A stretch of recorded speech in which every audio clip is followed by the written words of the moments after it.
సువార్త సమయం సందేశాన్ని ప్రారంభం చేసుకుందాం. జాగ్రత్తగా గమనించండి.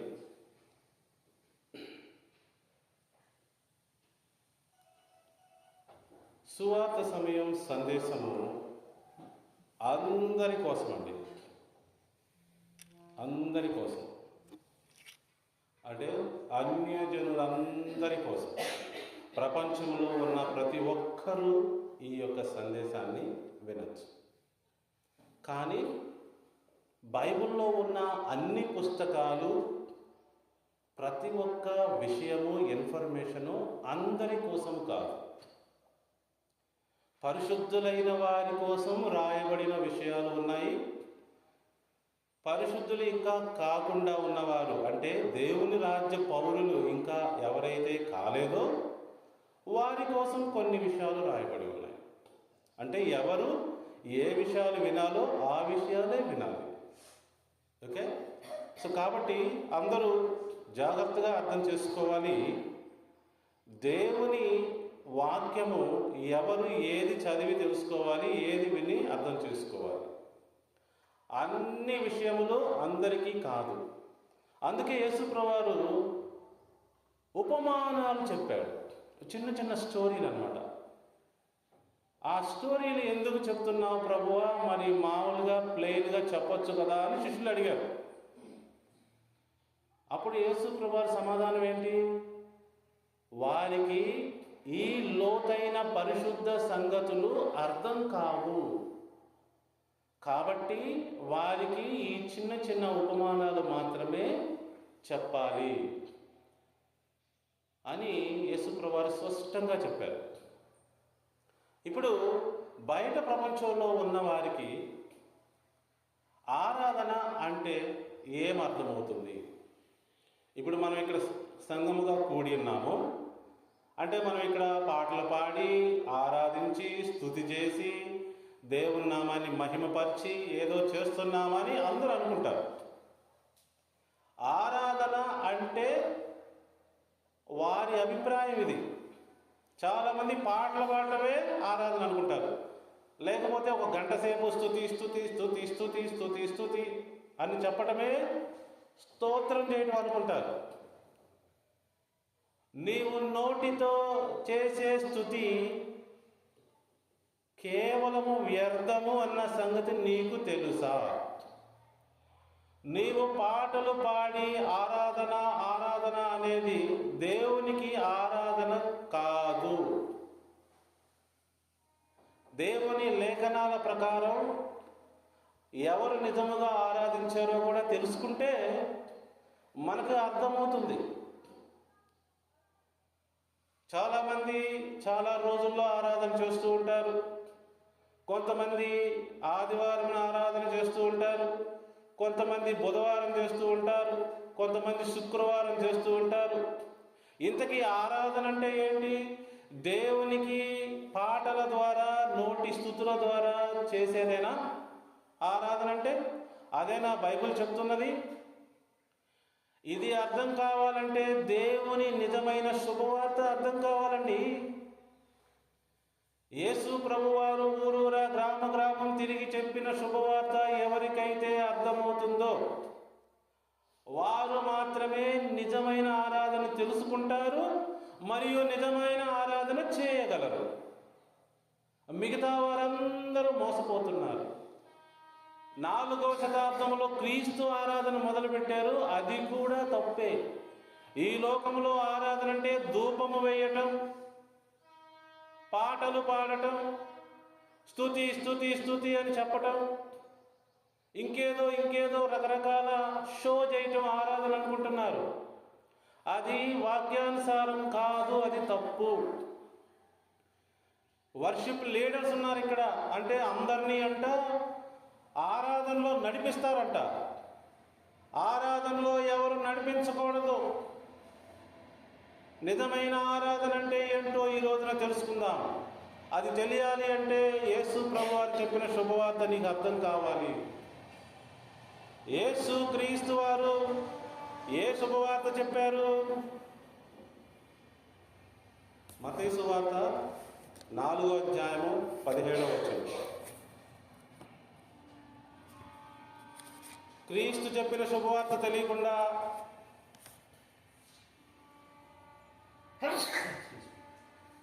ఏది అర్థం కాదు, ఎలాంటి మార్పు జరగదు. మత్తయి సువార్త 4:17. అప్పటి నుండి యేసు పరలోక రాజ్యము సమీపించి ఉన్నది కనుక మారు మనసు పొందుడని చెప్పుచు ప్రకటింప మొదలుపెట్టెను.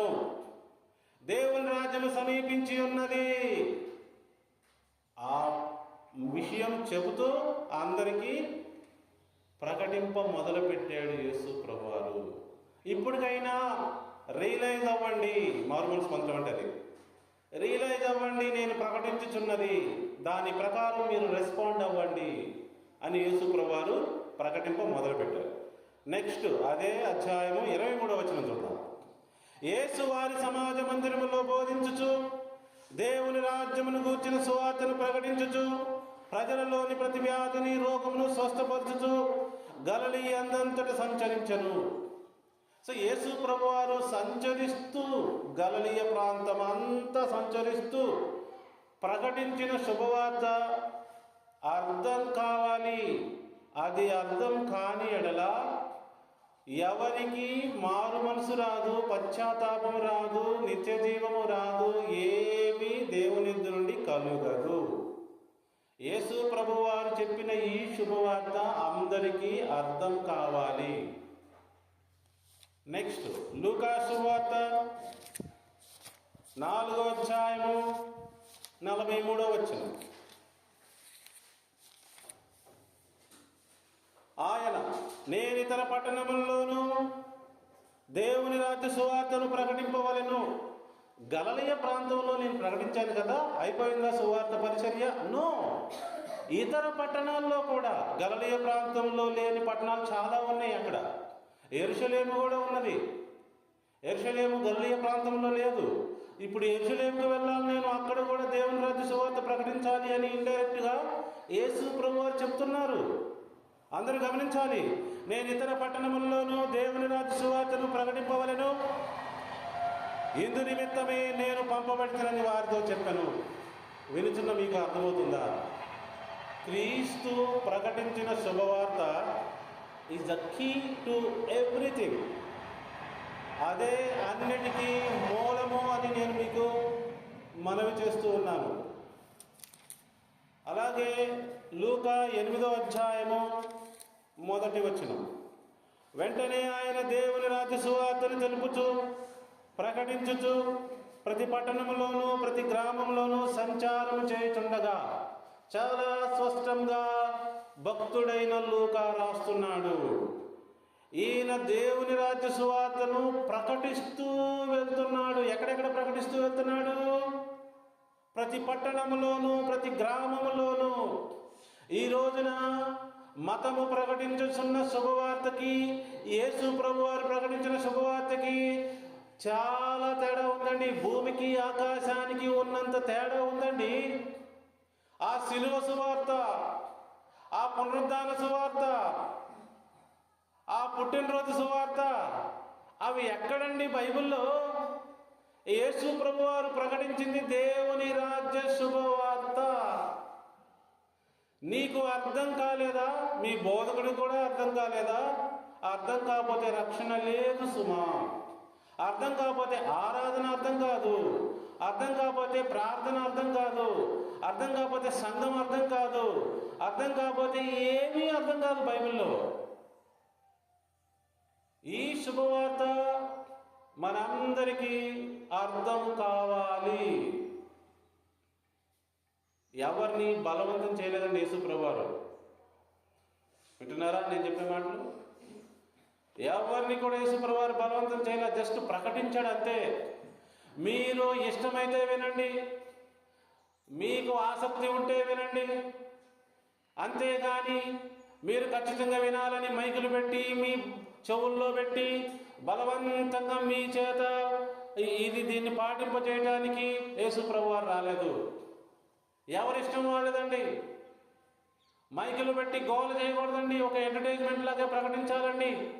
మనకి రోడ్డు పైన వస్తూ ఉంటాయి, ఇదిగో మన బాపట్న పట్టణంలో ఉన్న వారందరికీ మంచి శుభవార్త. ఫలానా బిర్యానీ సెంటర్ వచ్చింది, హైదరాబాద్లోనే ఉండేది ఇక్కడికి వచ్చింది.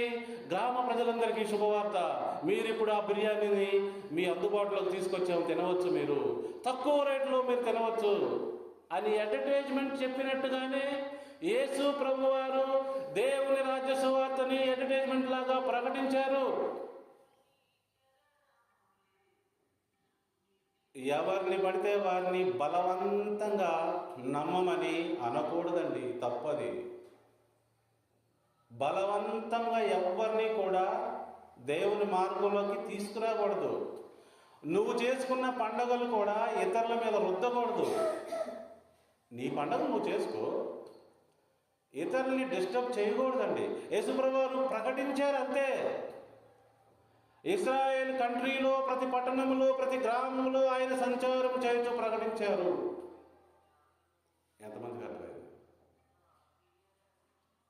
ప్రియా దేవుడు బిడ్డలారా, ఆలోచించండి. అందుకే మనిషికి కనీస విద్య కావాలి. స్కూల్కి వెళ్ళి నేర్చుకోండి, చదవడం, రాయడం, ఆలోచించడం. ఓకే, ఇలా కొన్ని ట్రైట్స్ ఉంటాయి, అవి నేర్చుకుంటే ఇలా చదివి ఇలా అర్థం చేసుకొని ఇలా ఆలోచించగలిగే ఒక అవకాశం వస్తుంది, లేకపోతే రాదండి. ఓకే, నెక్స్ట్ వచనం 9వ అధ్యాయం 1వ వచనం. లూకా 9వ అధ్యాయం 1వ వచనం. ఆయన తన 12 మందిని శిష్యులను పిలిచి సమస్తమైన దెయ్యముల మీద శక్తిని, అధికారమును, రోగములను స్వస్థపరచు వరమును వారికి అనుగ్రహించి దేవుని రాజ్యమును ప్రకటించుటకును, రోగులను స్వస్థపరచుటకును వారిని పంపెను.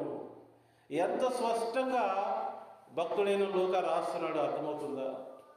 ఆయన మాత్రమే కాదు, ఆయన 12 మంది శిష్యులను కూడా తర్బీదు చేసి అధికారం ఇచ్చి, శక్తినిచ్చి, బలమిచ్చి, మీరు వెళ్ళండి, దేవుని రాజ్య సువార్తను ప్రకటించండి అని చెప్పాడు కదా. మెసేజ్ ఎలా మారిపోద్దండి? పౌలంట వేరే మెసేజ్ ప్రకటించడంట. కనీసం ఆలోచించడానికి కూడా జ్ఞానం ఉందా అసలు? శిష్యులు మాట మారుస్తారా? యేసు ప్రభువారు చెప్పిన దానికి మారుస్తారా? మెసేజ్ ఎలా మారిపోద్దండి? మెసేజ్ మారదు. యేసు ప్రభువారు చెప్పిందే శుభవార్త. అది తెలియకపోవటం వలనే ఈ రోజున నిజమైన మార్పు నీ జీవితంలో లేదు. అన్ని దొంగ మార్పులు ఉన్నాయి, దొంగ బుద్ధులు ఉన్నాయి. ఎంతమందికి అర్థమవుతుందని చెప్పారు. ఇక్కడ యేసు ప్రభువారు స్పష్టంగా తన 12 మంది శిష్యులను కూడా తర్బీదు చేసి పంపిస్తున్నాడండి. మీరు వెళ్ళి ఇలా సువార్త ప్రకటించండి. ఏంటి ఆ శుభవార్త? దేవుని రాజ్యము. దేవుని రాజ్యం అంటే దేవుని ప్రభుత్వము. దేవుని ప్రభుత్వం అంటే దేవుని అధికారము. మీరందరూ ఒకప్పుడు దేవుని అధికారం కింద ఉండేవాళ్ళు, దేవుని నిబంధనలో ఉండేవాళ్ళు. ఇప్పుడు తప్పిపోయారు ఇశ్రాయేలులారా. దేవుని అధికారం కాకుండా మీ సొంత అధికారంతో జీవిస్తున్నారు. మీరు దేవుని ఆజ్ఞలు పాటించటం లేదు, దేవుని నిజమైన పండుగలు పాటించటం లేదు. మీరు తప్పిపోయారు. ఇప్పటికైనా మారు మనసు పొంది పశ్చాత్తాపం చెంది వెనక్కి రండి అని యేసు ప్రభువారు ప్రకటిస్తూ ఉన్నారు. యేసు ప్రభువారు వాగ్దానం చేయబడిన ఒక వ్యక్తి. ఆయన ప్రామిస్డ్ మెస్సయ్య అన్నమాట. ఆయన క్రీస్తు. ఆయన వచ్చి ఈ విధంగా అందరికీ శుభవార్త ప్రకటించాడు. రైట్, అందరికి అర్థమవుతుందా?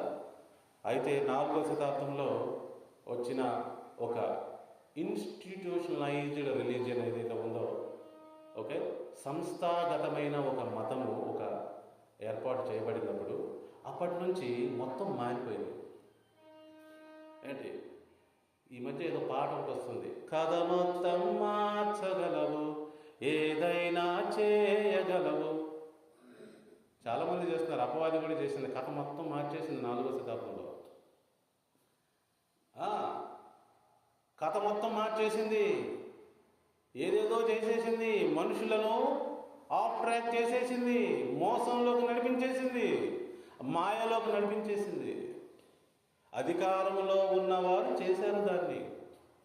ఈ లోకంలో ప్రజలపైన ఎవరైతే అధికారంలో ఉన్నారో ఆ రోజున రోమా సామ్రాజ్యపు చక్రవర్తి మొత్తం మార్చేశాడు.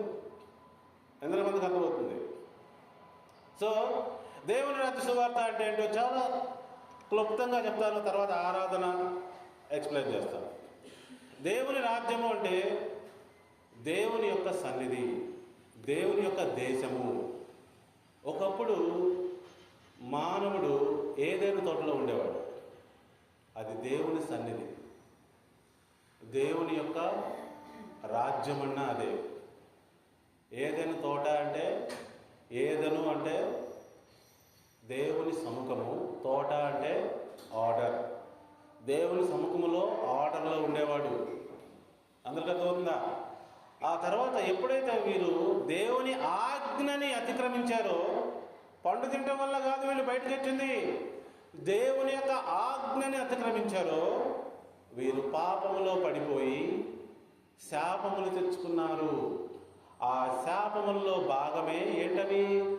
ఓ నరుడా, నీవు భూమి పంట తింటావు, కష్టపడి పనిచేస్తావు, చెమటూర్చి పని చేస్తావు. ఏంటి? ఈ పాము వచ్చి నిన్ను కాటేస్తుంది, నువ్వు దాని తలను తొక్కుతావు. ఓ స్త్రీ, నువ్వు వేదనకరంతో పిల్లల్ని కంటావు, నీ భర్త ఎడల నీకు వాంఛ కలుగుద్ది. చూసారా ఎట్లాంటి అన్నీ వచ్చేసినాయో? పాపము జరిగిన తర్వాత పరిణామాలు భయంకరంగా వచ్చేసినాయి. చివరికి ప్రభువు వారిని ఏదైనా తోట నుండి బయటికి గెంటి వేశాడు. అప్పటి నుండి ఈ మానవుని పరిశ్రమ ఇలానే జరుగుతుంది. భయంకరమైన జీవితం, పాపము యందు కోరిక, పాపముల్లో జీవించాలన్న మనస్తత్వం అపవాది ద్వారా కలుగుతూనే ఉన్నది. చూసారా అండి? అందరూ అర్థం చేసుకోవాలి. ఇప్పటికి కూడా మన ఆహారపు అలవాట్లు, మన ఆలోచన అలవాట్లు, మన జీవన విధానం అది విషతుల్యమైపోయింది. మనకు అలవాటైంది, కాకపోతే దాని నుంచి బయటికి రాలేకపోతున్నాం. విన్నారా? నేను చెప్పిన మాట విన్నారా? Right now also the life style that you are leading is actually opposite to the God's way of life style. నీకు తెలియట్లా, అందుకే ముందుకి వెళ్ళావు, వెనక్కి వెళ్ళావు. ఎందుకంటే అలవాటైందిగా, దాన్ని వద్దనుకోలేవు, అలా అని చెప్పి దానిలోనే ఉండలేవు. ఆ తిండి, ఆ యొక్క లైఫ్ స్టైలు, ఆ ఆనందాలు నీకు అలవాటైపోయినాయి. ఈ లోకంలో ఇలా అలవాటు చేసేసారనమాట అపవాది ద్వారా, అపవాది సిస్టమ్ ద్వారా. నెక్స్ట్, దేవుడు అబ్రహాము అనే ఒక వ్యక్తిని ఎన్నుకొని, నేను మానవుల్ని ప్రేమిస్తున్నాను, వారు ఏ తప్పు చేయలేదు, వాళ్ళు మోసపోయారు అని చెప్పి, జాగ్రత్త గమనించండి. దేవుడు మానవులకి అవకాశం ఇవ్వడానికి గల కారణం, అపవాది మోసంలో పడ్డారే కానీ వీళ్ళ స్వయంగా తప్పు చేయలే. సో అందుకే అబ్రహాము ద్వారా నిబంధనని ఓపెన్ చేశాడు ప్రభువారు.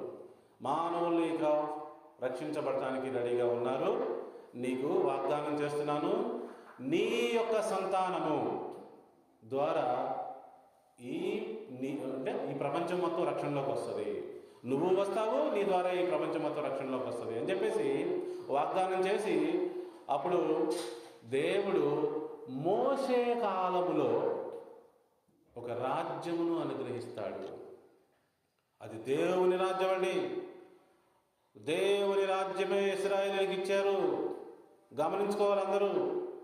చాలా పవర్ఫుల్ అన్నమాట. దేవుడు వారి మధ్యలో ఉన్నాడు ప్రత్యక్ష గుడారములో. అందుకే వారు నిరంతరము బలులు, అర్పణలు, రకరకాల ఈ ప్రొసీజర్లో ఉండి వెళ్ళాల్సి వచ్చేది. వారి మధ్య దేవుడు ఉన్నాడు, పరిశుద్ధుడైన దేవుడు. వీళ్ళకేమో పరిశుద్ధత లేదు. అందుకే బలులు, అర్పణలు, అచ్చేయటం, ఇచ్చేయటం, రకరకాల ప్రొసీజర్స్ అన్నమాట. ఆ తర్వాత ఇశ్రాయేలీలు మరలా తప్పు చేసి, పాపం చేసి, దేవుని ఆజ్ఞలు అతిక్రమించి ఆ రాజ్యమును కూడా పోగొట్టుకున్నారు. ఎక్కడి నుంచి అయితే వచ్చారో, ఏ బానిసత్వం నుంచి అయితే వచ్చారో అక్కడికే వెళ్ళిపోయారు. చూసారా? గమనించండి. ఇశ్రాయేలులో కాలంలో ఉన్నప్పుడు, బాగా నడుస్తూ ఉన్నప్పుడు నయమాను అనే ఒక వ్యక్తి వచ్చాడు ప్రవక్త దగ్గరికి. తన కుష్ఠరోగమును పోగొట్టుకోవడానికి వచ్చి వెళుతూ వెళుతూ ఈ ఇశ్రాయేలు దేశంలో ఉన్న మట్టిని ఎత్తుకెళ్తాడు. గమనించండి, ఇది దేవుని రాజ్యము. దేవుని రాజ్యములో ఉన్న మట్టికి కూడా పవర్ ఉంది. ఆ మట్టి తీసుకెళ్ళి తన రూములో చల్లుకొని చక్కగా దానిపైన మోకరించి ప్రార్థన చేస్తాడు నయమాను. ఇప్పుడు కూడా మీ అందరికి అదే చెప్తున్నా, మేము ప్రార్థన చేస్తాము, మా ప్రార్థన కూడా దేవుడు వింటాడు అనుకుంటున్నారా? నో. మీరు దేవుని రాజ్య పౌరుడైన తర్వాతే మీ ప్రార్థన వింటాడు ఆయన. కావాలంటే బైబిల్ మొత్తం చెక్ చేసుకోండి. ఎందుకని? ఇండియా పౌరుడికే ఇండియా పోలీస్ స్టేషన్లో కానీ కోర్టులో కానీ కేసు నమోదు చేయగలిగిన అర్హత ఉంటుంది, బయట వారికి ఉండదు. మరి అన్ని జనులు ఇక్కడ కేసు నమోదు చేయాలంటే ఏం చేయాలి? ముందు వారు ఇండియా పౌరులు అవ్వాలి. సో దేవునికి ప్రార్థన చేయాలని అనుకుంటున్న వారు ఎవరైనా ఉంటే వారు ముందుగా చేయవలసిన ప్రార్థన ఏమిటి? అయ్యా, నీ రాజ్య పౌరులుగా మేము అవ్వాలి. ఆ తర్వాత మాత్రమే ఏ ప్రార్థన అయినా చేయగలిగిన అవకాశం వారికి వస్తుంది. I clear? మీ అందరికీ అర్థమవుతుందని చెప్పే పాయింట్. ఇశ్రాయేలుకి దేశం పోయిన తర్వాత, వారు మరలా బానిసత్వంకి వెళ్ళిపోయిన తర్వాత ప్రవక్తలను పంపించాడు ప్రభువారు. మారు మనసు పొందండి, తిరగండి, మళ్ళీ రండి. మారు మనసు పొందండి, తిరగండి, మళ్ళీ రండి. యెహోవా దినం ఒకటి రాబోతూ ఉన్నది, ఆ లోపే మీరు మరలా దేవుని రాజ్యం తిరగండి అని ఎన్నో సార్లు ఎంతమంది ప్రవక్తల ద్వారా చెప్పాడు. మనందరికీ పాత నిబంధన గ్రంథంలో ఉన్న ఆ ప్రవక్తల పుస్తకాలన్నీ అవే. దేవుని వైపు తిరగండి, దేవుని ఆజ్ఞల వైపు తిరగండి. మీకు దేశం ఇస్తే పాడు చేసుకున్నారు మీరు. ఆ చివరి కాలంలో యేసు ప్రభువారు కూడా వచ్చారు. అందుకే హెబ్రీయులకు రాసిన పత్రిక చూడండి, 1వ అధ్యాయము 1వ వచనము. యేసు ప్రభువారు వచ్చే వరకు అందరు భక్తులందరూ మాట్లాడేశారు, ప్రవక్తలందరూ మాట్లాడేశారు. ఆ మాటే భక్తుడు రాస్తున్నాడు ఇక్కడ చూడండి, హెబ్రీయులకు రాసిన పత్రిక 1వ అధ్యాయం 1వ వచనం. పూర్వకాలమందు నానా సమయములలోనూ నానా విధములుగా ప్రవక్తల ద్వారా మన పితరులతో మాట్లాడిన దేవుడు ఈ దినముల అంతమందు కుమారుని ద్వారా మనతో మాట్లాడెను. That's right. ఇప్పుడు ఆయన కుమారుడి ద్వారా మాట్లాడుతున్నాడు. నీవు నేను ఆ కుమారుని వలె అవ్వాలి. ఆ కుమారుడు ఏం చెప్పాడు? ఇప్పుడు నాకు నేను చూపించిన వచనాలు, దేవుని రాజ్యం ఇదిగో మీ మధ్యకు వచ్చేసింది, మీరు మారు మనసు పొంది ప్రవేశించండి. అదే ఆయన చెప్పింది. తండ్రి అయిన దేవుడు కుమారుని ద్వారా మాట్లాడుతున్నాడు. మనం కూడా కుమార్తెలు కావాలంట. మరలా ఇశ్రాయేలుకి ఇచ్చిన రాజ్యాన్ని మనం సంపాదించుకోవాలంట. మరలా ఏదైనా తోటికి మళ్ళీ వెళ్ళాలంట.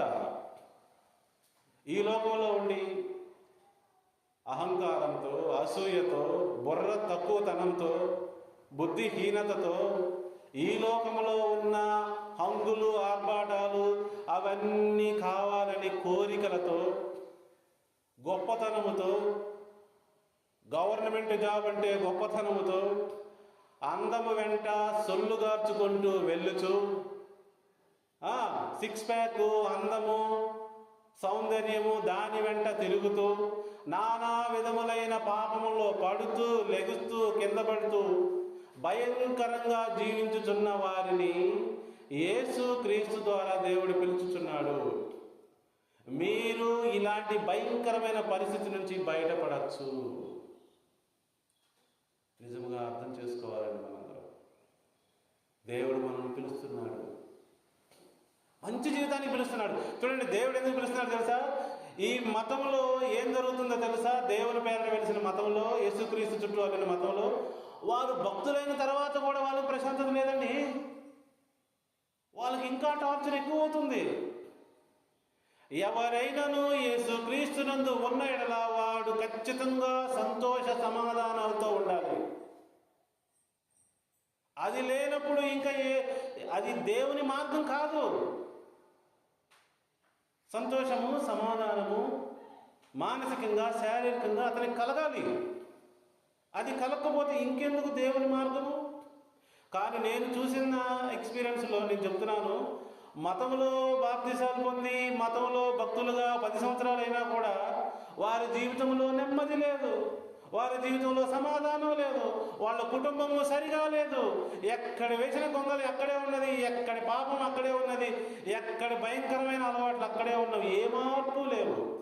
పైగా వారం వారం మళ్ళీ ఆరాధనలు, చందాలు అన్నీ కంటిన్యూ అవుతూ ఉంటాయి. మళ్ళీ సంవత్సరం మీటింగులు కూడా కంటిన్యూ అవుతాయండి. మీటింగులు పెట్టడం ఆపరు, పాపము ఆగదు. ఇదేదో తేడాగా ఉంది కదా, అర్థం చేసుకోవాలి. మరి ప్రియా దేవుని బిడ్డలారా, నిజమైన మార్పు నిజమైన సువార్తతో వస్తుంది. నిజమైన సువార్త వింటే ఇప్పుడు యేసుప్రభువు చెప్పినట్లు ఆ రాజ్యంలోకి ప్రవేశిస్తే మనందరము ఈ భయంకరమైన దుస్థితి నుండి బయటపడి సంతోష సమాధానములు కలిగిన జీవితాన్ని మనము పొందుకుంటాము. ఇది దేవుని యొక్క నిజమైన రాజ్య సువార్త యొక్క లక్ష్యము.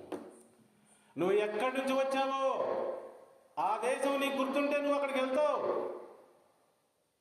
సాధారణ మానవులు పాపం ఏమీ తెలియదు కాబట్టి యేసు ప్రభువారు త్రిత్వం అని చెప్పేసి, ముగ్గురు దేవుళ్ళు అని చెప్పేసి, ముగ్గురు ఒకటేనని చెప్పేసి దేవుణ్ణి తయారు చేస్తూ భయంకరంగా మాయ చేస్తూ ఉన్నారు. కార్పొరేట్ సంస్థల్లాగా వచ్చినాయండి ఈ మధ్య సంఘాలు. పెద్ద పెద్ద బిల్డింగులు, పెద్ద పెద్ద ఆర్భాటంతో సంఘాలు ఏర్పాటు చేసి అలా చేయడం వల్ల సాధారణ వ్యక్తులు వాటిని చూసి మెస్మరైజ్ అయిపోయి ఇది దేవుని మార్గం అయి ఉంటుందిలే అని వెళ్తూ అక్కడ భయంకరమైన మోసాన్ని అనుభవిస్తూ ఉన్నారు. నిజముగా చాలా భయంకరమైన పరిస్థితులు. యేసుప్రభువు వార్నింగ్ చేశారు, నా పేరిట అనేకులు వచ్చి మిమ్మల్ని మోసం చేస్తారు. యేసుప్రభువు చెప్పారు ఈ మాట. అంటే వాళ్ళు చివరిలో వస్తారని కాదు, ఇప్పుడు వస్తారని కాదు. యేసు ప్రభువారు పరిచర్య స్టార్ట్ చేసి ఎండ్ చేసిన తర్వాత దగ్గర నుంచి అంతా ఇంకా అంత్య దినాలే. 4వ శతాబ్దంలో కొంతమంది వచ్చారు, 6వ శతాబ్దంలో కొంతమంది వచ్చారు, 10వ శతాబ్దంలో కొంతమంది వచ్చారు, 3వ శతాబ్దంలో కొంతమంది వచ్చారు. చూసారా, ఇవన్నీ అంత్య దినాలే. కానీ ఇప్పుడు వస్తారని కాదు, 2000 సంవత్సరాలు దాటిన తర్వాత వస్తారని కాదు దాని అర్థం. అలా కూడా మోసం చేస్తున్నారు. దొంగే దొంగ దొంగ అంటున్నాడు. ఎవరైనా నీకు సువార్త చెప్తే దేవుని వాక్యంలో యేసు ప్రభువారు చెప్పిన సువార్త ఏంటో నాకు చూపించు బోధకుడా అని అడుగు.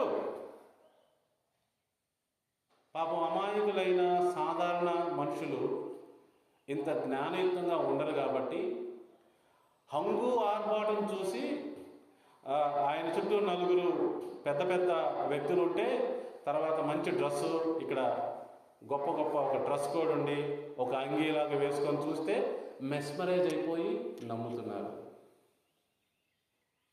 మోసపోతున్నారు. సో అది నిజమైన దేవుని రాజ్య సువార్తని తప్పుదోవ పట్టుచున్న సువార్త. ఇప్పుడు యేసుప్రభువు చెప్పిన సువార్త మనందరికీ అర్థం కావాలి. అది నీకు శాంతి, సమాధానమును, సుఖమును, న్యాయమును నీ మనసులో కలిగించును, నీ జీవితంలో, నీ కుటుంబంలో కలిగించును. ఇక్కడ చూసాం కదా, ఇప్పుడు తన కుమారుని ద్వారా మాట్లాడుతున్నాడు ప్రభువారు. యేసుప్రభువారు ఒక్కడైనా దేవుని కుమారుడు, ఇప్పుడు దేవుని కుమారుల ద్వారా మాట్లాడుతున్నాడు. ఎంతమంది అయితే దేవుని ఆత్మ చేత నడిపించబడుతున్నారు వారందరూ దేవుని కుమారులై ఉంటారని రోమా పత్రిక 8వ అధ్యాయంలో స్పష్టంగా రాయబడి ఉన్నది. ఇప్పుడు నేను దేవుని ఆత్మచేత మీ అందరికీ చెబుతున్న ఈ విషయాలు కూడా ఆ కోవలకే వస్తాయి. నాకులాగా ఎవరు చెప్తున్నా ఆ కోవలకే వస్తాయి. ఎంతమందికి అర్థమవుతుంది? ఇప్పుడు ఈ శుభవార్తని అర్థం చేసుకోకపోతే ఆరాధన అర్థం కాదు. చాలామంది ఆరాధన గురించి మాట్లాడినప్పుడు దావీదుని పోలికగా చెప్తారు. దావీదు నాట్యమాడి, దావీదు పాటలతో సంగీతంతో పాడాడు కదా అని. దావీదు జీవితంలో ఉన్న అండర్స్టాండింగ్ని బట్టి అతను వేసిన నాట్యము ఇప్పుడు వేసే బ్రేక్ డ్యాన్స్ కాదండి, లేకపోతే ఏదో భరతనాట్యం కాదండి. అక్కడ ఆ గ్రీక్ వర్డ్స్ లేకపోతే ఆ హీబ్రూ వర్డ్స్ గమనిస్తే అతను మెస్మరైజ్ అయిపోయి తిరిగాడనమాట. ఇట్లా రౌండ్గా తిరిగాడంట. తన బాడీని ఆపుకోలేని పరిస్థితుల్లో ఇట్లా జంపింగ్ అనమాట. ఇప్పుడు మనకి ఏదైనా సంతోషం కలిగితే జంప్ చేసినట్లు అలా తన బాడీని కదిలించాడు. ఆ వర్డ్ నాట్యము అని ఎందుకు వచ్చిందంటే he shaked his body because of the God's blessings and God's understanding, లేకపోతే గాడ్స్ దాన్ని ఏమంటారు బెనిఫిట్స్. దేవుడిచ్చిన విజయం కారణం చేత తను ఆ విధంగా మెస్మరైజ్ అయిపోయి దేవుని ఆరాధించాడు, దేవునికి లోబడ్డాడు. అర్థమవుతుందా? సంతోషంతో లోబడతాన్ని ఎక్స్ప్రెస్ చేశాడు అంతే. రైట్. ఇప్పుడు దావీదు చేసిన సంగీతముతో కానీ నాట్యముతో కానీ ఆరాధన ఏమిటంటే అది కేవలము దేవునికి విధేయత చూపించడమే. దేవునికి విధేయత చూపించడంలో మనం చాలా హావభావాలు ప్రకటిస్తూ ఉంటాం. ఉదాహరణకి అందరు ఇట్లా అంటారు, జహాపన తుసి గ్రేట్ గో ఇట్లా అంటారు. అంటే అర్థం ఏంటి? నేను నీ యొక్క గ్రేట్నెస్కి తలొగ్గుతున్నాను అని. అదేనండి వర్షిప్. మీరు ఎవరి గ్రేట్నెస్కి ఎవరి అధికారానికి తల వంచారో మీరు ఆ వ్యక్తిని ఆరాధించుతున్నట్లు. ఆరాధన అంటే ఆరాధన అని పొద్దు పాడతాం కాదు, లేకపోతే స్తుతి స్తోత్రములు చెల్లింతును అని పాడతాం కాదు. పాటలు కేవలము సందేశాత్మకంగా ఉండాలి, ఆరాధన జీవితంతో ఉండాలి. పాటలు కేవలము ఇతర వ్యక్తికి జ్ఞానం కలుగజేసేటట్లు ఉండాలి, ఆరాధన జీవితంతో ఉండాలి, జీవితం చూపిస్తూ ఉండాలి నిజమైన ఆరాధన. దావీదు ఎంత గొప్ప రాజైనా కానీ తన దేవునికి లోబడ్డాను అని చెప్పడానికి బాడీతో చూపించాడు. అది నాట్యమని రాయబడింది. అలాగే దేవునికి ఆపాదించే వర్డ్స్ని పాటలాగా కట్టి మ్యూజిక్ వేశాడు. Father you are so great.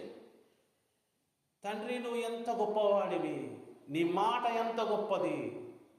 ఉదాహరణకి 119వ కీర్తన అద్భుతమైన కీర్తన అండి. బైబిల్లో కల్లా పెద్ద అధ్యాయం ఏదైనా ఉందంటే అదే 176 వచనాలు ఉంటాయి. దానికి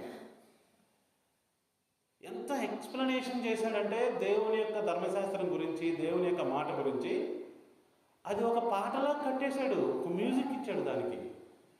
సో తన విధేయతకి వచ్చిన ఎక్స్ప్రెషన్ అన్నమాట అది. విధేయత లేకుండా పాటలు పాడకూడదు. అందుకే యేసు ప్రభువు వారు కూడా చాలా మందిని నిందించాడు. మీరు పెదవులతో నన్ను స్తుతిస్తున్నారు కానీ నీ జీవితం నాకు దూరంగా ఉంది, నీ హృదయం నాకు దూరంగా ఉంది. ఉట్టి మాటలు చెప్తున్నారు మీరు దొంగతనం చేసుకొచ్చి దానిలో దశంభాగం నాకు ఇస్తే నేను ఒప్పుకుంటానా? మీరు చేసే చెత్త పనులు మీకు డబ్బును సంపాదించి పెడితే మీరు వారం వారం తీసుకొచ్చి నాకు చందా ఇస్తే నేను ఒప్పుకుంటానా అంటున్నాడు ప్రభువారు. ఎంత దిక్కుమాలిన పనులు చేసి చాలామంది సంపాదిస్తున్నారు తెలుసా? ఆ సంపాదనలో నుంచి తీసుకొచ్చి దేవునికి 1000 రూపాయలు, 500, 5000 ఇస్తున్నారు. దేవుడు మెచ్చుతాడు అనుకుంటున్నావా? దేవుడు నీతిమంతుడు. నువ్వు నీతిగా సంపాదిస్తేనే యాక్సెప్ట్ చేస్తాడు, ఎక్కడ పడితే అక్కడ యాక్సెప్ట్ చేయడు. దొంగ సంఘాల్లో ఏం జరుగుతున్నాయో, అపవాది సంఘాల్లో ఏం జరుగుతున్నాయో బైబిల్ వాక్యంలో స్పష్టంగానే రాయబడి ఉంది. ప్రకటన గ్రంథంలో కూడా రాయబడి ఉంది. ప్రియ దేవుని బిడ్డలారా, ఈ రోజున అందరూ గమనించాలి, నిజమైన ఆరాధన అంటే ఏంటి? దేవుని రాజ్యములోకి వచ్చిన వారికి మాత్రమే నిజమైన ఆరాధన చేసే హక్కు వస్తుంది. లేకపోతే ఎవ్వరూ కూడా ఆరాధించలేరు. అంటే దేవుని రాజ్యంలోకి వచ్చిన వారు అధికారానికి లోబడతారు. నేను ఇప్పుడు అడుగుతున్నాను, మీరు ఏ అధికారికైనా లోబడ్డారా? ఎవరన్నా చెప్పండి, మీరు ఏ అధికారానికి లోబడ్డారు? ఎవరు?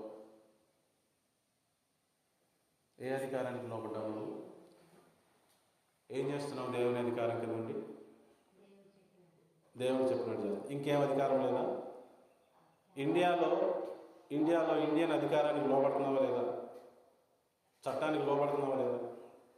అందరూ కాలేజీలోకి వెళ్ళిన తర్వాత కాలేజీకి అధికారానికి లోబడవారు. నువ్వు లోబడవా కాలేజీ అధికారానికి? మీరు బ్యాంకులో పనిచేస్తున్నప్పుడు బ్యాంక్ అధికారానికి లోబడరా?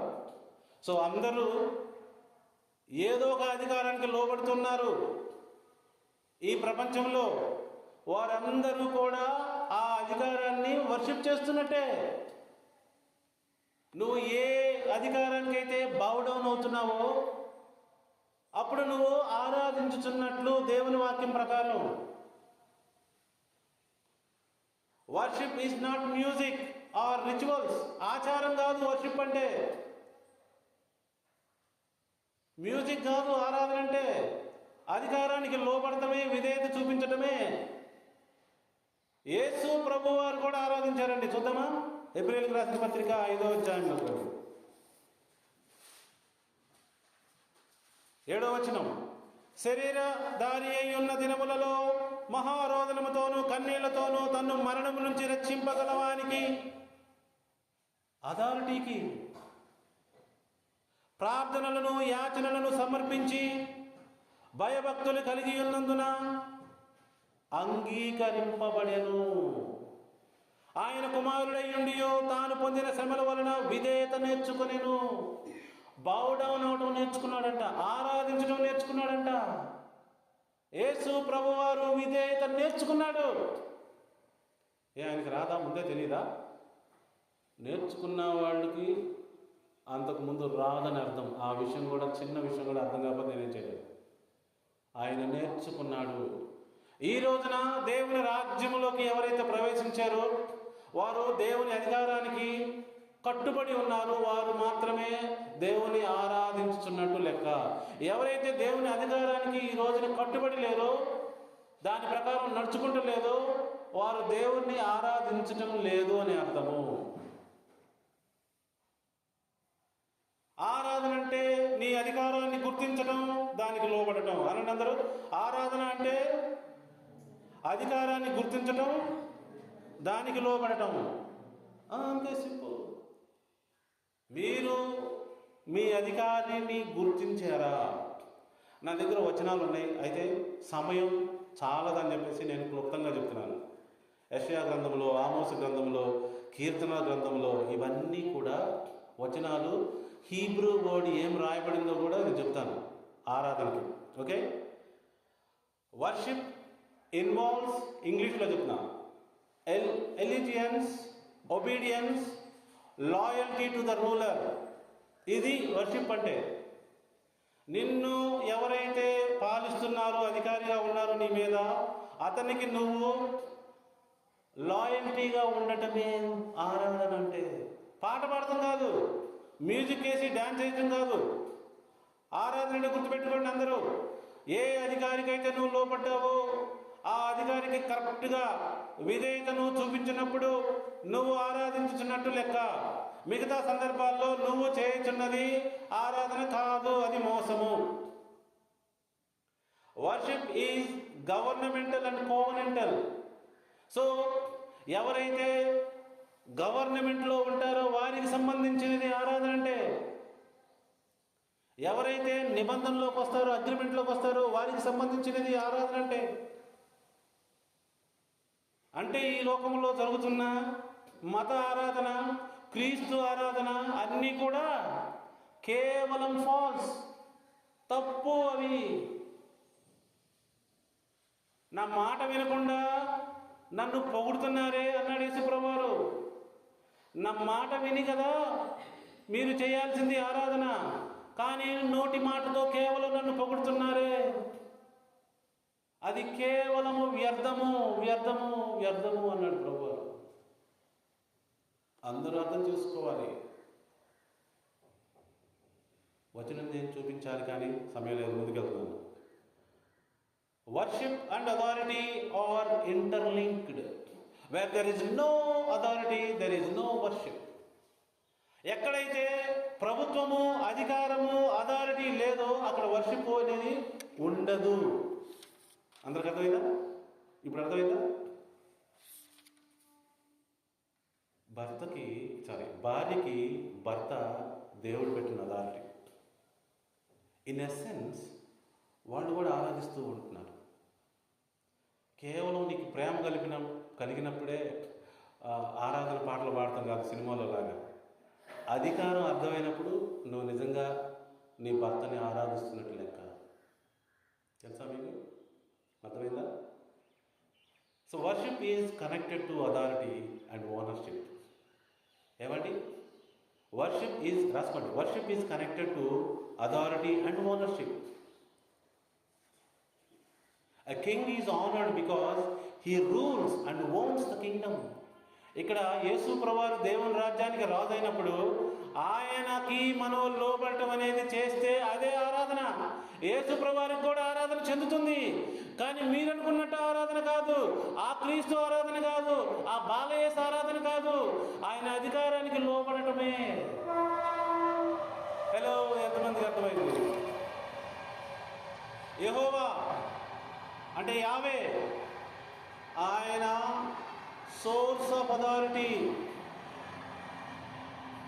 మనం యేసు ప్రభు వారికి ఆరాధన ఇవ్వాలి. అది ఆయనని నియమించిన తండ్రి అయిన దేవునికి చెందుతుంది. టాప్ టు డౌన్ అన్నమాట, టాప్ టు బాటమ్ అథారిటీ అన్నమాట. ఇది అర్థమవుతుందని చెప్తుంది. ఇట్స్ హైరార్కికల్ అన్నమాట, పైనుంచి కిందకి ఉన్న అధికారం ఇది. కాబట్టి యేసు ప్రభువారిని ఆరాధించడంలో తప్పే లేదు. ఎందుకని? దేవుడు తన కుమారుని నియమించాడు మన పైన అధికారిగా. కానీ మీరు అనుకుంటున్న ఆరాధన కాదు, పాటలు పాడి మ్యూజిక్ వేసి ఆరాధన అంటాం కాదు. ఆయన అధికారానికి లోబట్టం అనేది అసలైన ఆరాధన. ఇది ఎప్పుడు సాధ్యమండి? నువ్వు దేవుని రాజ్యంలో ప్రవేశించిన తర్వాతే, నీకు సువార్త అర్థమైన తర్వాత సాధ్యమయ్యే పని. మిగతా వాళ్ళు ఎవ్వరూ కూడా ఈ రోజున క్రీస్తుని ఆరాధించటం లేదు, క్రీస్తుని ఆరాధించే విధమును ఆరాధించటం లేదు. అర్థమవుతుంది అందరికి నేను చెప్పేది? సో ఈ విధంగా మనందరము ఆరాధన తెలుసుకోవాలి. ప్రతి ఒక్క ఆరాధన తండ్రి అయిన దేవునికే చెందుతుందండి.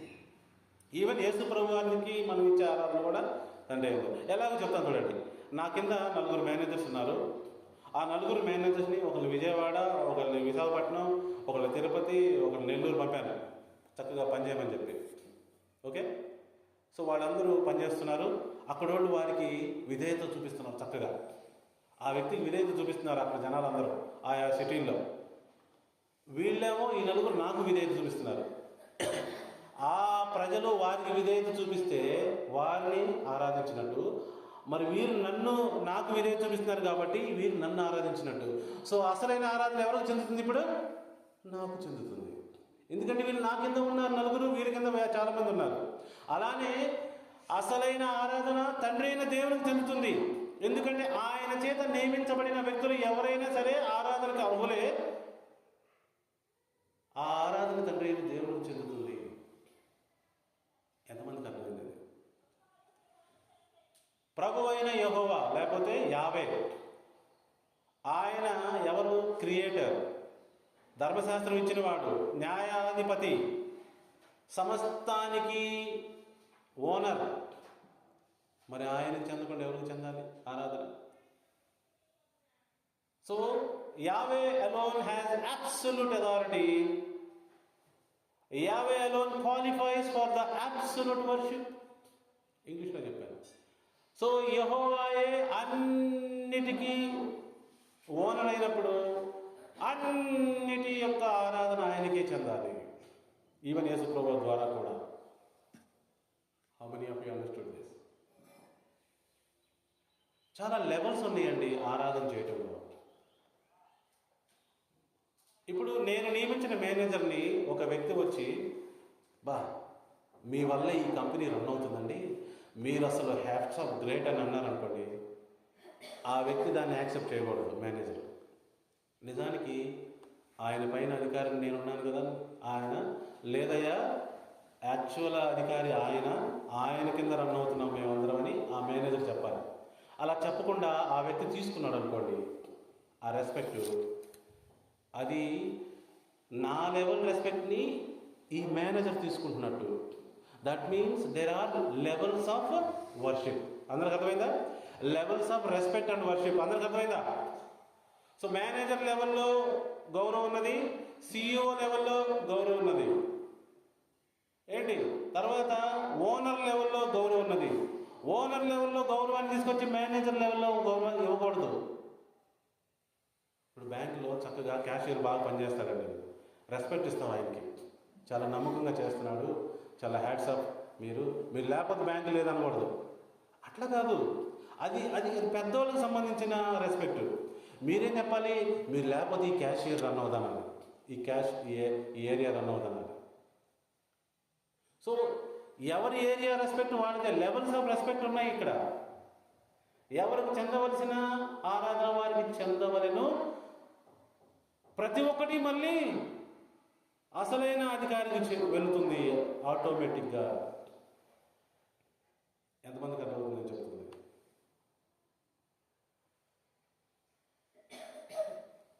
దేవుని యొక్క వాక్యం ప్రకారం అండి, అందరూ ఆరాధించడానికి అర్హులు కారండి. ప్రతి ఒక్కరూ ఆరాధించడానికి అర్హులు కారు. కేవలము దేవుని రాజ్యంలోకి ప్రవేశించిన వ్యక్తి మాత్రమే ఆరాధించటకు అర్హుడు. ఎవరు ఆరాధించినా తీసుకోండి మళ్ళీ ప్రభు నో అంటాడు, యాక్సెప్ట్ చేయబడదు. ఎవరు గిఫ్ట్ పెడితే వాళ్ళ గిఫ్ట్ నేను కూడా యాక్సెప్ట్ చేయను. ఎవరు ఏది అన్నా కూడా నేను యాక్సెప్ట్ చేయను. అందరికి అర్థమవుతుందని చెప్తుంది. So qualification of the worshipper, నీవు అబ్రహాము సంతానమైనంత మాత్రాన నా కుమారుడు కాదు అన్నాడు తండ్రి అయిన దేవుడు. యాక్చువల్గా ఆయన దేన్ని కట్ చేస్తున్నాడు మీ అందరికి అర్థమైంది? ఇప్పుడు వర్షిప్ని కట్ చేస్తున్నాడండి. చాలామంది వచ్చి మేము అబ్రహాం సంతానం అన్నారు యేసుప్రభు దగ్గరికి వచ్చి. నో, మీరు మీ తండ్రి యొక్క అపవాది సంబంధులు, మీ రెస్పెక్ట్ మీ ఆరాధన దేవుడికి చెందటం లేదు అని కట్ చేస్తున్నాడు దేవుడు. మీ అందరికి అర్థమైందా? వెరీ డీప్ అన్నమాట ఇది. ఆరాధించటకు అర్హత ఉన్నదండి. ఎవరు పడితే వాళ్ళు వెళ్ళి నన్ను వచ్చి నాన్న అంటారా? ఊరుకుంటాను నేను. ఎవరు పడితే వాళ్ళు వచ్చి నిన్ను అమ్మ అంటే ఊరుకుంటావా? ఎవరు పడితే వాళ్ళు వచ్చి నిన్ను తండ్రి అంటే ఊరుకుంటావా? ఊరుకోవు. No, I cannot accept that. Abraham సంతానమైనంత మాత్రం చేత మీరు యూదులు కాదు, ఇశ్రాయేలీయులు కాదు, శరీర సంబంధమైన వాళ్ళు కాదు. దేవుని వాక్యం చెప్తుంది. ఎక్కడ కట్ చేస్తున్నాడు దేవుడు? You cannot worship me, I'm not your father. కేవలం క్రీస్తునందు ఎవరైతే నీతిమంతులు పరిశుద్ధులు అవుతారో, ఆయన యందు ఎవరైతే విశ్వాసం ఉంచుతారో వారు వాగ్దానం ప్రకారం అబ్రహాము సంతానం అవుతున్నారు, నిజమైన ఇశ్రాయేలీయులు అవుతున్నారు. ఇశ్రాయేలీయుడు అయితే తండ్రి అయిన దేవుని వర్షిప్ చేసే అవకాశం వచ్చింది. వర్షిప్ చేస్తే ప్రార్థన చేసే అవకాశం వచ్చింది. ఇప్పుడు ఎవరైనా వర్షిప్ని స్వీకరించే ప్రార్థన కూడా స్వీకరించాలి. తెలుసా మీకు? మిమ్మల్ని ఎవరైనా పొగిడేయాలనుకోండి, పొగడంగా అడుగుతారుగా, మీ సుకన్య నువ్వు అంత గ్రేట్ తెలుసా, నువ్వు చాలా గొప్పదానివి, ఎంత గొప్పగా పని చేస్తావు, అది చేస్తావు, బాగా పొగిడి ఈ జాకెట్ ఫ్రీగా కొట్టవా అంటారు. పొగడ్త తీసుకున్నావుగా, ఏం చేయాలి? అది కూడా చేయాలి. తండ్రి అయిన దేవుడు కూడా అదే అంటున్నాడు. మీరు నా అధికారంలోకి లేకపోతే నన్ను వర్షిప్ చేసే అవకాశం లేదు. నన్ను వర్షిప్ చేసే అవకాశం లేకపోతే నా యొద్ద నుంచి మీరు ఆశీర్వాదాలు పొందలేరు. ఎందుకంటే నాకు ప్రార్థన చేసే అవకాశం మీకు లేదు. You cannot pray to me. ఎంత లాజికల్గా, సెన్సిబుల్గా ఈ విషయం ఉందో అందరూ గమనించవలసిందిగా మనం చేస్తున్నాను. మీరు యేసు ప్రభువారిని ఆరాధించాలన్నా, ప్రార్థన చేయాలన్నా, ఆశీర్వాదాలు పొందుకోవాలన్నా మీరు ముందు ఆయన అధికారానికి లోబడాలి. ఆయన రాజ్యంలోకి చేరాలి. బాప్తిసం తీసుకొని అడుగు పెట్టాలి అందులోకి. అప్పుడు మీకు అర్హత, అధికారం వస్తుంది. అందరూ అర్థం చేసుకోవాలి. ప్రియా దేవుని బిడ్డలారా, సో వర్షిప్పర్కి ఒక అర్హత ఉన్నది. ఆరాధన అనే వర్డ్, హీబ్రూ వర్డ్ ఎక్కడ వాడబడిందంటే ఆదికాండము 23వ అధ్యాయం 7వ వచనంలో వాడబడింది, కీర్తనలో వాడబడింది, చాలా ప్లేసుల్లో, నిర్గమకాండంలో వాడబడింది, ద్వితీయోపదేశ కాండంలో వాడబడింది, చాలా ప్లేసుల్లో వాడబడింది. నేను చెప్తాను చూడండి. హీబ్రూ వర్డ్స్ ఆరాధనకి 3 వాడబడినాయి. 3. ఫస్ట్ వర్డ్ ఏంటంటే షాచా, SHACHAH, అంటే బౌడౌన్. అంటే బౌడౌన్ అంటే తెలుగులో ఏం చెప్పాలి?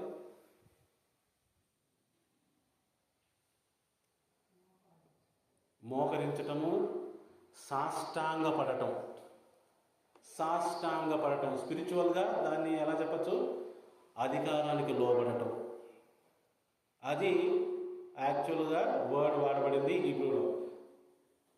అది కేవలం దేవునికే వాడబడలేదండి. ఆ వర్డ్ రాజులకు కూడా వాడబడింది. అంటే మానవ రాజులకు కూడా రాజుల గ్రంథంలో వాడబడింది.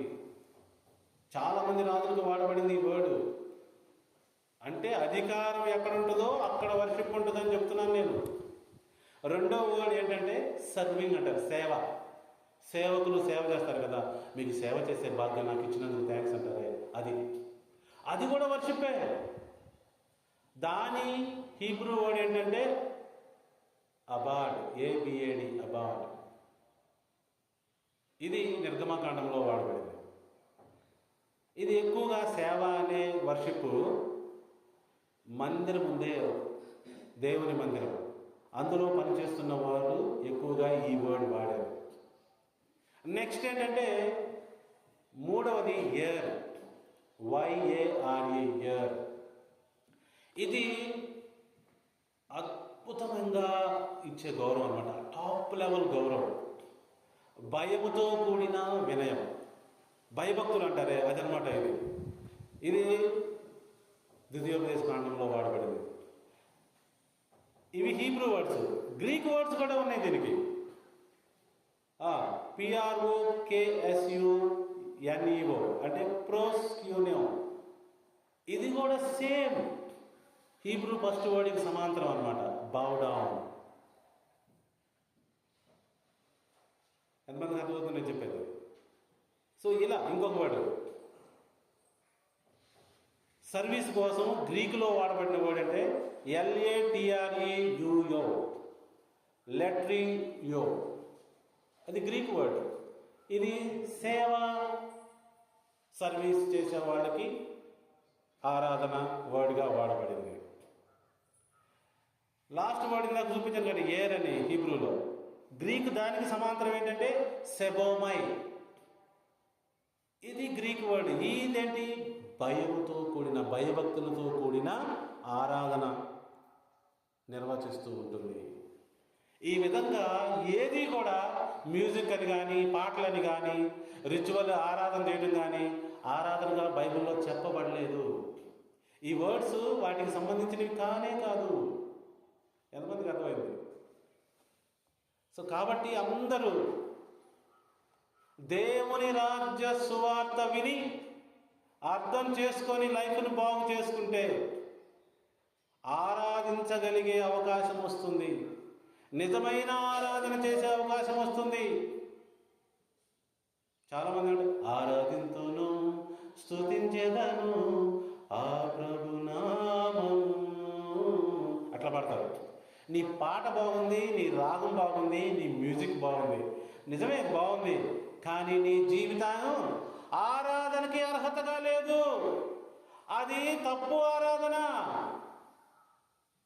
నిజమైన ఆరాధన నువ్వు దేవుని అధికారం కిందకు రావాలి. తండ్రి అయిన దేవుడు తన కుమారుని నియమించాడు సమస్తమైన వాటిపైన అధికారిగా. సంఘమునకు శిరస్సు ఆయన. ప్రభువారు ఎస్ అంటే ఎస్, నో అంటే నో చెప్పగలిగిన పరిస్థితుల్లోకి నువ్వు వస్తే నువ్వు ఆరాధన చేయగలిగే అవకాశం వచ్చింది. ఆయన ఆరాధన చెయ్యనిస్తాడు నీ చేత. ఎందుకని? ఆరాధన కనుక నిన్ను చెయ్యనిస్తే నువ్వు ప్రార్థన కూడా చేస్తావు. నువ్వు ప్రార్థన చేస్తే నీకు ఆశీర్వాదాలు ఇవ్వాలి. మళ్ళీ నీకు అర్హత లేకుండా ఇవేమీ జరగవని చెప్తున్నాను నేను. ఎంతమందికి అర్థమవుతుంది? ప్రకటన గ్రంథంలో ఒక మాట ఉంది. ఒక వ్యక్తిని ఆరాధించడానికి వెళ్తే ఆ ఏంజెల్ అంటాడు, నేను సాధారణ దేవదూతని, ఈ ఆరాధన నాకు చెందదు అంటాడు. రాయబడింది ఎక్కడ? ప్రకటన గ్రంథం 22వ అధ్యాయం 8వ వచనం. రిజెక్ట్ చేస్తాడు. ఈ ఆరాధన నాకు సంబంధించింది కాదు. ఎవరికి ఏ ఆరాధన చెందాలో అదే ఆరాధన చెందాలి. ఉదాహరణ చెప్తా చూడండి. ఒక అమ్మాయి ఎంబీబీఎస్ పాస్ అవ్వడానికి 10 లక్షలు ఒకళ్ళు సహాయం చేశారు అనుకోండి. ఓకే, ఆ సహాయం చేసిన వ్యక్తి కాకుండా ఇంకొక వ్యక్తిని తీసుకెళ్ళి స్టేజ్ మీదకి తీసుకెళ్ళి దండేసి దండం పెట్టి ఈ వ్యక్తే నాకు 10 లక్షలు ఇచ్చి సహాయం చేశాడని చెప్తే ఆరాధన రాంగ్ వెళ్ళిపోయింది, రెస్పెక్ట్ రాంగ్ వెళ్ళిపోయింది, తప్పు వ్యక్తికి వెళ్ళిపోయింది. అలానే ఈ రోజున వేషం వేయబడిన యేసు క్రీస్తుకు చెందుతున్నవి అన్ని ఆరాధనలు నిజమైన క్రీస్తుకు చెందటం లేదు. నిజమైన బోధకుని యొద్దకి ఎవరు వెళ్ళటం లేదు. మోసం చేస్తున్న వారి యొద్దకి అందరూ వెళ్తున్నారు. తప్పు వ్యక్తులకి నీ చందా వెళ్తుంది, తప్పు వ్యక్తులకి నీ ఆరాధన వెళ్తుంది, తప్పు వ్యక్తులకి నీ ప్రార్థనలు వెళ్తున్నవి. అందుకే నీ జీవితంలో ఏ మార్పు లేదు. ఫైనల్ ఒక వర్డ్ చూపించి నేను ముగిస్తాను. నీ ఆరాధన సరిగా లేకపోతే ఎలా భయంకరమైన జీవితం ఉండబోతుందో. యేసు ప్రభు చుట్టూ అల్లిన మతము మోసములో ఉన్నదండి. వారి గురించి పౌలు గారు వార్నింగ్ ఇచ్చాడు ఆల్రెడీ. 2వ కొరింథీయులకు రాసిన పత్రిక 11వ అధ్యాయము 13వ వచనం నుంచి చదువుతాను, ముగిస్తున్నాను. ఏలయనగా అట్టివారు క్రీస్తు యొక్క అపోస్తుల వేషము ధరించుకుని వారై ఉండి దొంగ అపోస్తులను మోసగాండకు పనివారినై ఉన్నారు. చూసారా? యేసు క్రీస్తు బోధకులుగా వీళ్ళు అవతారం ఎత్తారంట, అపోస్తులు అవతారం ఎత్తారంట. వీళ్ళు మోసగాండ్రంట వీళ్ళు. 14వ వచనం, ఇది ఆశ్చర్యం కాదు. నువ్వేం ఆశ్చర్యపడలేదు, నువ్వేమి ఆశ్చర్యపడనవసరం లేదు. ఎందుకో తెలుసా? వీళ్ళు ఇలా అవతారం ఎత్తడానికి గల కారణం మెయిన్ క్యాండిడేట్ చదువుతాను చూడండి. సాతాను తానే వెలుగుదూత వేషం ధరించుకొనుచున్నాడు. మెయిన్ క్యాండిడేట్ మెయిన్ వేషం వేశాడు. వీళ్ళంతా బోధకులు అపోస్తుల వేషం వేయటానికి ఈజీ కదా వారికి. అందరూ అర్థం చేసుకోవాలి ప్రియార్థం. సో ఏమంటున్నాడు పౌలు? కనుక వాని పరిచారకులను నీతి పరిచారకుల వేషము ధరించుకున్న గొప్ప సంగతే కాదు, వారి క్రియలు చొప్పున వారికి అంతము కలుగును. అంతే. వీళ్ళందరికీ దేవుడు తీర్పు తీర్చబోతున్నాడు. ఈ మెసేజ్ మించిన ప్రియా దేవుని బిడ్డలారా, దేవుడు సత్యవంతుడు, ప్రేమామయుడు, దయామయుడు. అయితే అజ్ఞానం మీ శత్రువు అయినప్పుడు మీరు దేవుని ఆశీర్వాదాలు పొందుకోలేరు. ఇప్పటికైనా నిజమైన శుభవార్త విని నిజమైన దేవుని అధికారం కిందకి వచ్చి అందరూ జీవితాలని బాగు చేసుకోవాలని నేను మనస్ఫూర్తిగా కోరుకుంటూ, విన్న ప్రతి ఒక్కరిని ప్రభు అలా దీవించాలి, ఆశీర్వదించాలని నేను మనస్ఫూర్తిగా కోరుకుంటూ ఈనాటి సువార్త సమయం సందేశాన్ని ముగిస్తూ ఉన్నాను. Thank you all for joining today. మరలా వచ్చేవారం ఇదే సమయాన్ని కలుసుకుందాం. అంతవరకు సెలవు.